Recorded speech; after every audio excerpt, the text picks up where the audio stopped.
Hello ladies and gents, let us talk about concrete cleaning.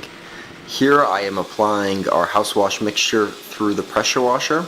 I have the ball valve turned slightly, but enough for it to come out with enough pressure, but not enough to turn off the chemical injector. This is always the first step for concrete cleaning. The bleach in the house wash mixture will help break down the mold and make it easier to clean. I've now turned off the chemical injector, attached the concrete cleaner, and we're off. This is a floating concrete cleaner. It does not have wheels on it, so it uses the water pressure underneath to help levitate it off the ground. You have to keep a certain pace when you're concrete cleaning in order to not move too quickly and leave dirty marks. They look like swirls in the concrete because you move too quickly, but you also don't want to go too slow and be inefficient. It's just like mowing a lawn where you have to overlap a little bit. So you see me going back and forth, back and forth, back and forth with about an inch gap with each pass. You will get your pace and you'll be able to keep it, not have any issues with that. With this being a heavily affected area, I'm moving quite a bit slower because I know that there's a lot of mold and mildew that we are trying to work our way through. So depending on the severity of how dirty the concrete is, that'll adjust your pace as well. You'll get a feeling for all of that.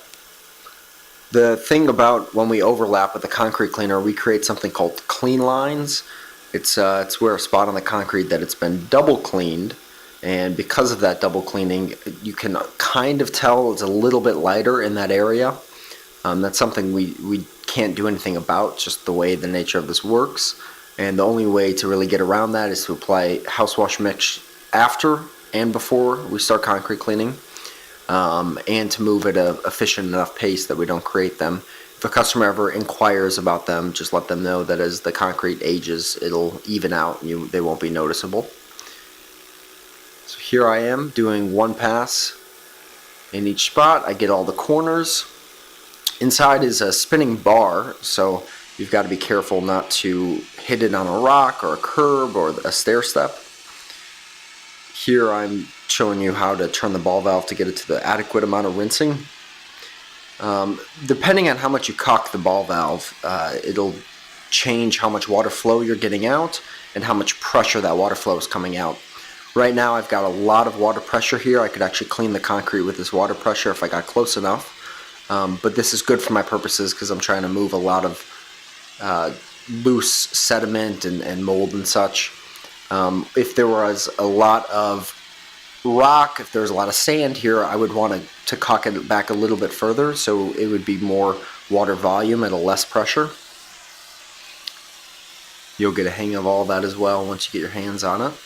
Here I'm actually doing all the trimming work with the ball valve. This is doable.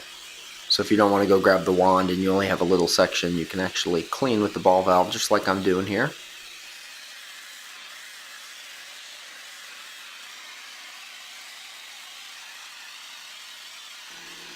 So with the ball valve, you can really finesse it to get it to what you want to do, and over time you can figure out what is good for certain purposes. There really is a lot of skill in rinsing. Rinsing should take the longest with everything we do, and you want to let the water tell you where it wants to go. So water naturally finds the path of least resistance. So if you look where it's starting to flood, you can help facilitate the water in that direction and rinse much quicker. Now I noticed there's a lot of mold buildup that the pressure washer is not able to get out. More pressure is not always the answer.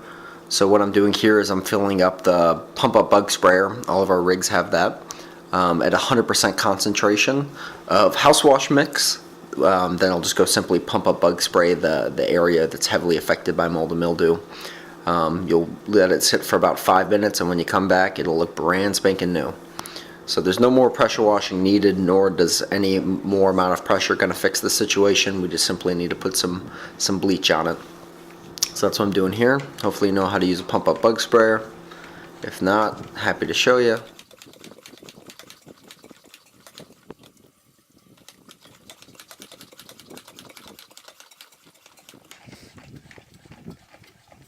Alright, we got there. Awesome. Excellent. And here I am applying the pump up bug spray. You can kind of see the clean lines there. You see those little striations of the concrete. The bleach is also going to help even all of that out. This was some really dirty concrete, so it took a little bit more finesse than cleaner concrete does. If I had put a stronger bleach solution down in the beginning, I probably wouldn't have had to come back with this bleach solution, but before or after, it doesn't really matter as long as you get enough bleach down to take care of all that mold and mildew. We just spray it on there, saturate the area, and you gotta let it do its magic.